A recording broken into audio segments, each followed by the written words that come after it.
စားဝရအစင်းနေဖြစ်သွားပြီလို့ချင်းချင်းငန်းငန်းဆက်ဆက်ပေါ့နော်တော်လေးကိုရတာရှိပါတယ်လို့ဒီဟင်းကဲအမျိုးတို့ရေအန်တီတက်မှာစီးရိတ်လေးတွေဝယ်ထားတယ်နော်စီးရိတ်ပိန်ချက်ကလေးချက်မလို့လေဘယ်လိုချက်မလဲဆိုတာလိုက်လို့တာကြည့်ပေးကြအောင်နော်စီးရိတ်နဲ့ချက်မောင်ရွက်နဲ့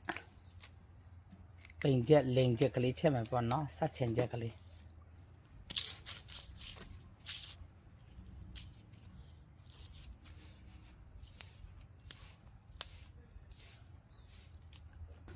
ဒီစေးရပြီသားချက်မောင်ရွက်ရယ်စရည်ရယ်ပေါ့နော်အခင်းထဲကချက်မောင်ရွက်လေးနဲ့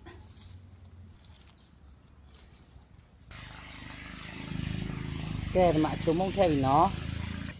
ကဲဒီမှာစားထည့်ပါပြီတော့လုံးချက်ချက်မှာနော်ဒီမှာစက်သွန်ဖြူနေထည့်ထားပြီနော်ဒီစားဖြူရနေကဲတော့ပူကံကြောက်ကဲဒီမှာငပိရတော့ထည့်ပါပြီလို့စနမုတ်ဒီကြောင်တင်မုတ်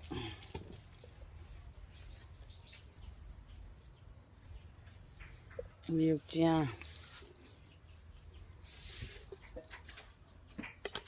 အဲ့ဒါပြီးတော့စီထည့်မယ်ပေါ့နော်ကဲနေမယ်နော်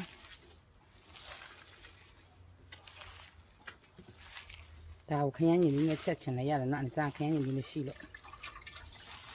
မထည့်ဘူးထည့်လည်းရတယ်ဘာမှမဖြစ်ဘူး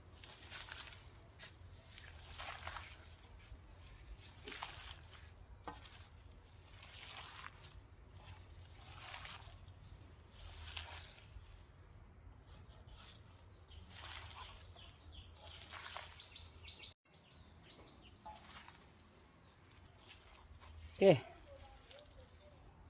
ရပါပြီတဲ့အဲ့ဒါအစားရေမထည့်တော့ဘူးနော်ဒီတိုင်းလေးပဲပြီးဖို့ပေါ်မှာတင်ပါမယ်လို့သူ့ရေထွက်လာအောင်လို့ဒီမှာအရေခမ်းပြီဆိုမှနောက်တရေထည့်မယ်နော်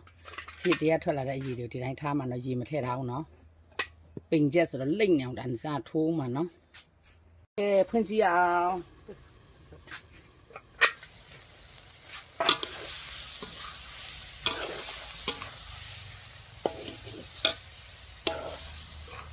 ဒီလေးပေးသူ့ရဲ့ဒီစီလေးထမ်းသွားရင်နော်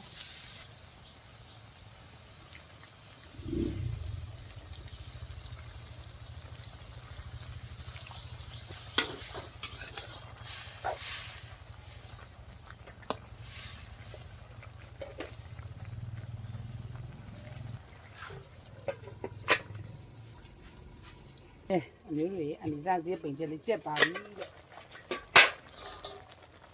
အဲ့တော့ရေနည်းနည်းလူတွေနော်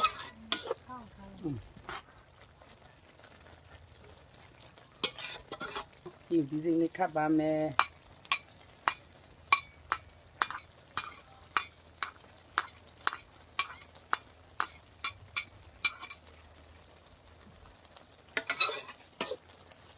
ကဲပြင်စိမ့်လေးခတ်ပြီနော်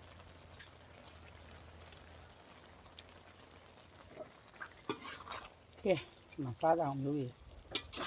စီးရပိန်ချက်စီးရဆက်ချင်ချက်လို့ခေါ်တာပေါ့နော်ဒါမျိုးဆိုရင်နော်မျိုးတို့ချင်းချင်းငန်းငန်းဆက်ဆက်ပေါ့နော်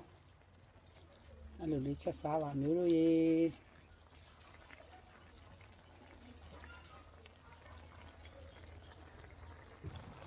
ကဲအနိစားစီဒီစားဝရအစင်းနေဖြစ်သွားပြီလို့ကဲမင်းစားမမိန်တဲ့သူတွေကင်းပြက်နေတဲ့သူတွေအဲ့လိုလေးချက်စားကြနော်တော်လေးကိုရတာရှိပါတယ်လို့ဒီဟင်းလေးရဆိုရင်လေကဲအားလုံးဒီကောင်းကြမှာပြီသမင်းမိန်ရပါစေတဘာဝကပြီမျိုးမှလည်းကင်းလို့ကြပါစေအန်တီစားစတောင်းမြတ်တာပို့တာမှထားတဲ့အမျိုးကြီး